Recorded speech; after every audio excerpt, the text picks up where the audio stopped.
ওয়ালা তাউক্কান্না ওয়ালিদাইক ওয়া ইন আমারাকা আন তাখরুজা মিন আহলিকা ওয়া মালিক। তোমার পিতামাতা যদি তোমাকে আহাল থেকে এবং মাল থেকে তোমাকে যদি বঞ্চিত করে দেয়, তাহলে তোমার ওই সময়ও তোমার পিতামাতার কি করতে পারবে না? নাফরমানি করতে পারবে না। মাতা পিতার সাথে নাফরমানি করা যাবে না। আল্লাহর হাবিব বলেন, রিদার রব্বি ফি রিদাল ওয়ালিদাইন ওয়া সাকাতুর রব্বি ফি সাখাতিল ওয়ালিদাইন।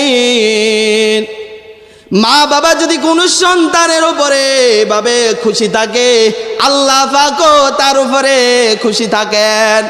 কোনো মা বাবা যদি কোনো সন্তানের উপর নারাজ থাকে, আল্লাহ রাব্বুল আলামিনও তার উপরে নারাজ থাকে। কথা বুঝেছেন?